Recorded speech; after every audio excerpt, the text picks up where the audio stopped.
ইন্টারনেটের একটি ভিডিওতে দাবি করা হয়েছে কোরআনে সরাসরি মিউজিক হারাম করা হয়নি। এটি মূলত একটি নিরপেক্ষ মাধ্যম বা টুল, যা ব্যবহার অনুযায়ী ভালো মন্দ হয়, এবং দাউদ আলাইহিস সালামের সুরের মূর্ছনা ও মহাবিশ্বের ফ্রিকোয়েন্সির যুক্তি দিয়ে মিউজিককে হারাম নয় বলে দাবি করার চেষ্টা করা হয়েছে। আমি বিষয়টা নিয়ে দ্বিধান্বিত হয়ে পড়েছি। কোরআন সুন্নাহর আলোকে বাদ্যযন্ত্র সম্পর্কে জানতে চাই। প্রিয় দর্শক, আল্লাহ রাব্বুল আলামিন কোরআনে কারীমে বলেছেন, ওয়ামিনান নাসি মান ইয়াশতারি লাহওয়াল হাদিসি লিয়ুদিল্লা আন সাবিলিল্লাহ। মক্কায় কিছু মানুষ আল্লাহর পথ থেকে মানুষকে বিচ্যুত করবার জন্য তারা লাহওয়াল হাদিস ক্রয় করে। লাহওয়াল হাদিস ক্রয় করা বলতে কি বোঝানো হয়েছে? এ বিষয়ে নবী করিম সাল্লাল্লাহু আলাইহি সাল্লাম কর্তৃক সার্টিফাইড, তার সার্টিফিকেট প্রাপ্ত, দোয়াপ্রাপ্ত সাহাবী আব্দুল্লাহ ইবনে আব্বাস রাদিয়াল্লাহু তাআলা আনহু এবং আব্দুল্লাহ ইবনে মাসউদ রাদিয়াল্লাহু তাআলা আনহুমা থেকে বর্ণিত হয়েছে যে তারা উভয়ে লাহওয়াল হাদিসের ব্যাখ্যা তারা নবীজি থেকে সরাসরি কোরআন শিখেছেন।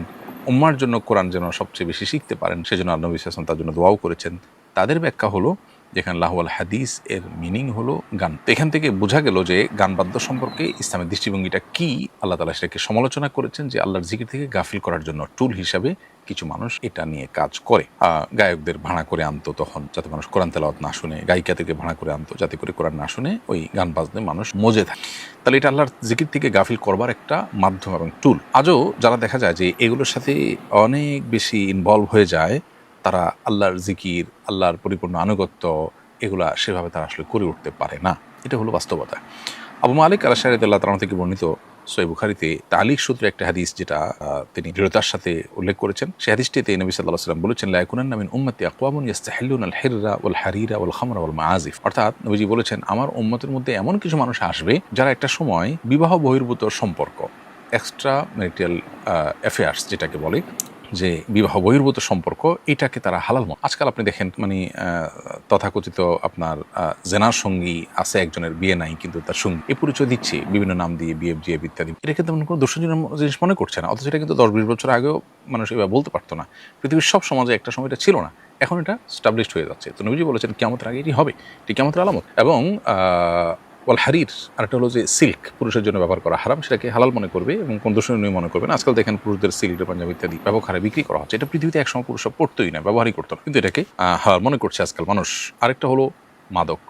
কোরআন আল্লাহ তাআলা অনেক আগেই বলেছেন যে ওয়াইসমুহুমা আকবারু মিন নাফইহিমা, মাদক এবং জুয়া এগুলোর কিছু উপকারিতা আছে কিন্তু ক্ষতিটা বেশি, অনেক বড়। তো আল্লাহ নিজে বলেছেন যে কিছু উপকারিতা আছে, খেয়ে সাময়িক মানুষ তৃপ্তি পায়, যেমন উপকারিতা, এর বাইরের উপকারিতা থাকতে পারে। যেমন আজকাল মাদকের একটা নির্দিষ্ট পরিমাণ বিশেষ মাদক, এটা গ্রহণ করার মাধ্যমে ব্রেন ওপেন হয়ে যায় বলে দাবি করা হয়। অনেক তরুণরা এই পথে পা বাড়াচ্ছে এবং বলা হচ্ছে যে এই মাত্রা নিলে খুব বেশি ক্ষতিকর কিছু হবে না। এসেই আপনার তথাকথিত ব্রেন ওপেন হওয়ার কিছু চমক আপনি হয়তো দেখতে পাবেন, কারণ কোরআনে আল্লাহ তাআলা বলেছেন যে মাদক এবং জুয়া এগুলোর মধ্যে উপকারিতা আছে কিন্তু ক্ষতি চাইতে বেশি এবং বড়। যে উপকারিতা আপনার সাময়িক আনন্দের মাধ্যমে হয়, তথাকথিত ব্রেন ওপেন হওয়ার কাজটা যদি হয়ও, এরপরেও আপনার জীবনকে ধ্বংসের দিকে নিয়ে যাবে এই মাদক, সেটা আল্লাহ তাআলা কোরআনে ঘোষণা দিয়েছেন দুনিয়াতে এবং আখিরাতে। তো সেটাকে আজকাল দেখেন এই যে তথাকথিত উপকারিতার নাম দিয়ে তরুণদের মধ্যে, একটা সমাজের শ্রেণী মানুষের মধ্যে, এটা যারা মুসলমানের সন্তান, যারা এটা এমনিতে পান করে না, তাদেরকে বলা হচ্ছে যে একটা নির্দিষ্ট পরিমাণ নেওয়া যায়, হানতান ইত্যাদি করে তাদের মধ্যে এটা করা হচ্ছে। তো নবীজি বলেছেন এটা হবে, একটা সময় আসবে মানুষ এটাকে বৈধ মনে করবে। আর সর্বশেষ হলো মাআজিফ বা বাদ্যযন্ত্র। নবীজি বলেছেন যে এটাকে মানুষ একটা সময় হালাল মনে করবে, অথচ এটা হালাল না। এখান থেকে বোঝা যায় পরিষ্কারভাবে যে বাদ্যযন্ত্র এটা যদি ব্যবহার হয়, প্রয়োগ হয়, সেটা কোনো গানে হোক, ওয়াজে হোক কিংবা কোরআন তেলাওয়াতে হোক, সেটা হারাম হয়ে যায় এটার ব্যবহার করাটা। আরেকটি হাদিস আব্দুল্লাহ ইবনে আব্বাস রাদিয়াল্লাহু তাআলা আনহু থেকে বর্ণিত, যে নবী করিম সাল্লাল্লাহু আলাইহি ওয়াসাল্লাম বলেছেন, ইন্নাল্লাহ হারামা আলাইয়া আও হাররামা আল খামরা ওয়াল মাইসির ওয়াল কুবা। হাদিসটি সহিহ সুনান আবু দাউদে বর্ণিত হয়েছে এবং এই হাদিসের অর্থ হলো নবী সাল্লাল্লাহু আলাইহি ওয়াসাল্লাম বলেছেন, আমার উপরে হারাম করা হয়েছে মাদক, জুয়া এবং কুবা। কুবা এর মানে হলো তবলা।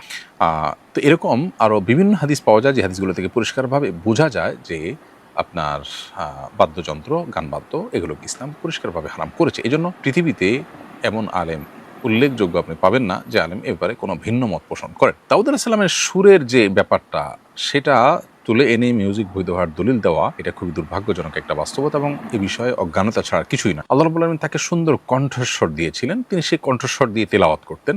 তো কোরআনে কারিমে তো সুন্দর কণ্ঠে তেলাওয়াত করার জন্য নবী সাল্লাল্লাহু আলাইহি ওয়াসাল্লাম বলেছেন এবং নির্দেশনা দিয়েছেন যে কোরআন যেন আমরা সুন্দর কণ্ঠে পড়ি।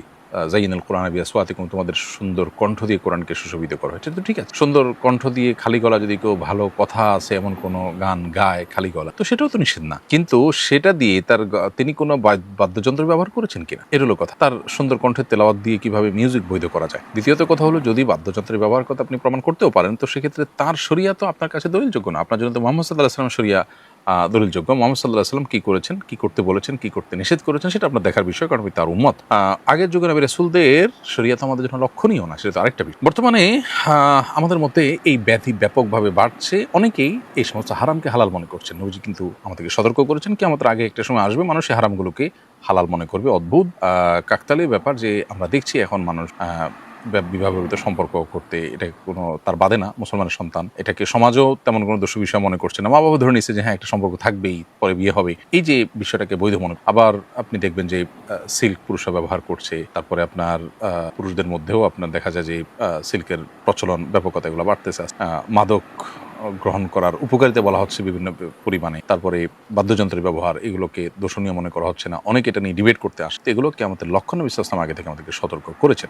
এছাড়া মহাবিশ্বের ফ্রিকোয়েন্সির যুক্তি অগ্রহণযোগ্য, যেখানে কোরআন কারিমের স্পষ্ট হাদিসের স্পষ্ট দলিল রয়েছে। কোরআন কারিমের আয়াত থেকে স্পষ্ট বোঝা যাচ্ছে যে ইসলাম গান বাদ্যকে অ্যাপ্রিসিয়েট করেনি, বরং নিষেধ করেছে। এটা মানুষকে আল্লাহর জিকির থেকে গাফিল করাবার টুল। সেখানে বিভিন্ন রকমের যুক্তি, মানে কোরআন হাদিসের স্পষ্ট বর্ণনা থাকার পর তার বিপরীতে বিভিন্ন যুক্তি দেওয়া, এটা একজন মুসলমানের কাছে কখনো গ্রহণযোগ্য হতে পারে না।